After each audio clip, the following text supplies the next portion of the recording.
Debat kedua calon gubernur dan wakil gubernur Jawa Tengah telah selesai digelar pada Minggu 10 November 2024.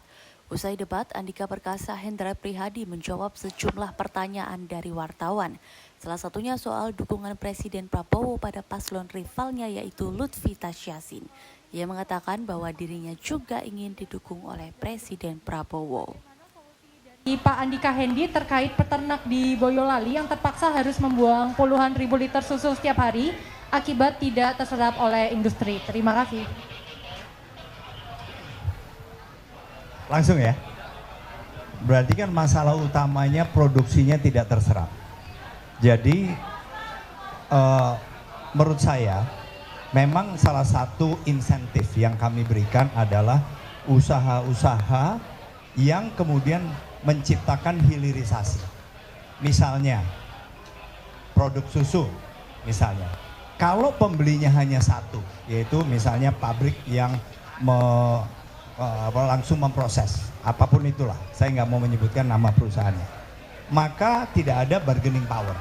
Tapi kalau ada usaha-usaha lain yang kemudian memproses susu menjadi barang agak lebih jadi daripada susu, maka petani ini atau peternak ini memiliki alternatif. Dia bisa jual kemana.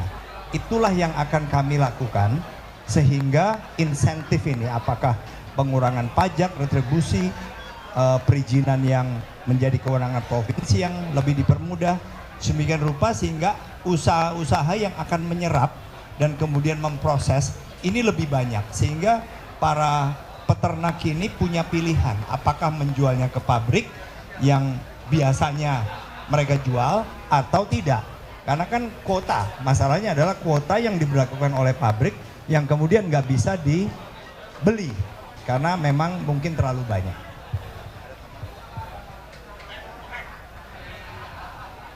Izin.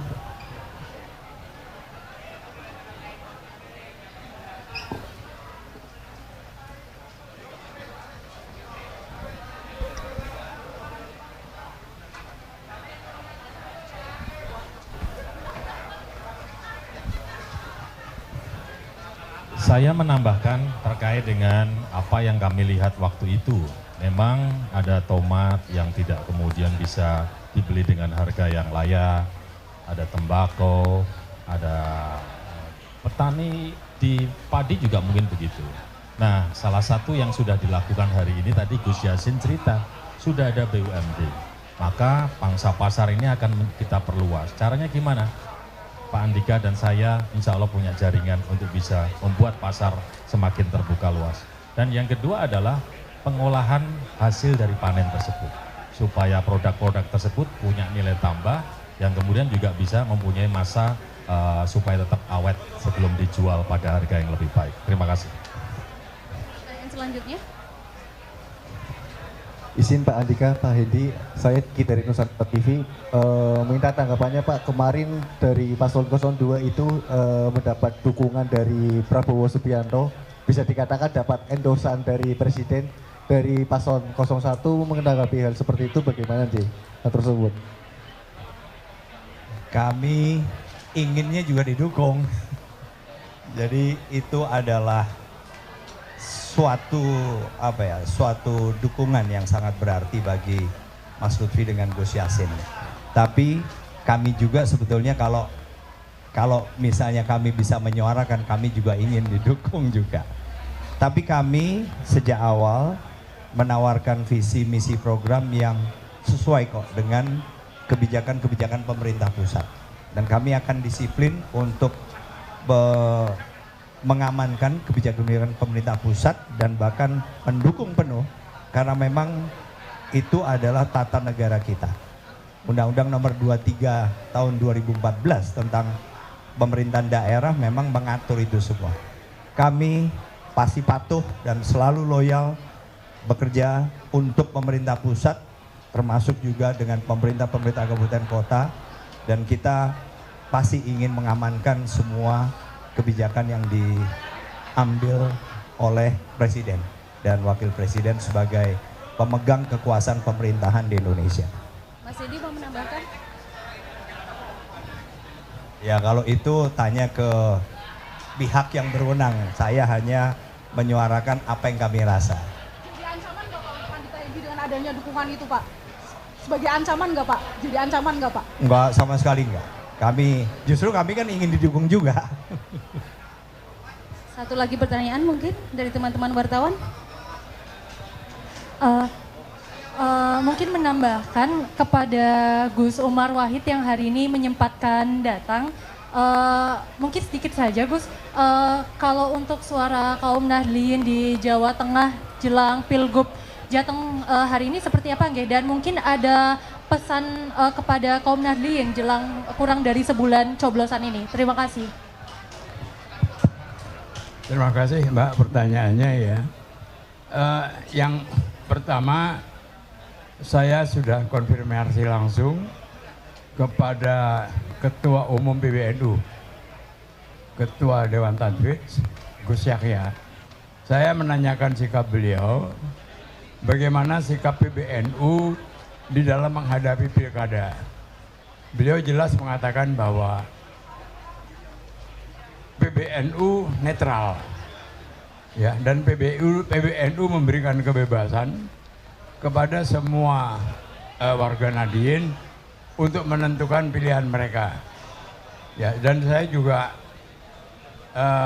mengatakan langsung kepada beliau, saya menanyakan ini sebagai Ketua Tim Sukses Pak Andika Hendy, dan itulah jawaban beliau.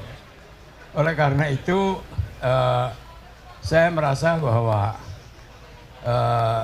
monggo saja Nahdliyin di Jawa Tengah ini mau mendukung Pak Andika, Pak Hendy, atau Pak Lutfi, Pak Gus Yassin ya. Kalau saya jelas bahwa saya mendukung Pak Andika dan Pak Hendy. Ya. Pertanyaannya kenapa saya mendukung beliau berdua? Saya kenal Pak Andika ya. Kami pernah diskusi lama dan ada kecocokan di dalam pandangan kami, terutama di sektor kesehatan, di mana saya dengan jelas mengatakan yang kami pikirkan, saya pendiri Asosiasi Rumah Sakit Daerah, yang kami pikirkan adalah pembangunan harus diutamakan di pelayanan primer, pemberdayaan masyarakat, di mana keterlibatan NU pasti akan besar. Dan ini sudah saya bicarakan dengan salah satu ketua NU yang membidangi ini, dan beliau setuju. Itu yang pertama. Kemudian yang kedua, ya kita ngobrol cukup lama ya sebelum saya diminta oleh Pak Andika untuk menjadi ketua tim sukses beliau, dan cocok betul apa yang dipikirkan oleh Pak Andika dengan apa yang saya pikirkan. Pak Hendy ya, saya kenal beliau belakangan ya, tapi beliau di lingkungan dunia perumahasakitan daerah di seluruh Indonesia, Pak Hendy berhasil membangun rumah sakit Wongsonegoro yang menjadi salah satu rumah sakit daerah terbaik di Indonesia. Ya, saya dengan sendirinya mendukung beliau juga, ya. Itu barangkali jawaban saya. Dan saya terus terang sebagai warga Nahdliyin yang kultural, saya tidak masuk dalam struktural. Saya mengajak kepada seluruh Nahdliyin, Jamaah Nahdlatul Ulama di Jawa Tengah untuk mendukung Pak Andika dan Pak Hendy, ya, karena pertimbangan-pertimbangan tersebut di atas, ya. Terima kasih, Mbak.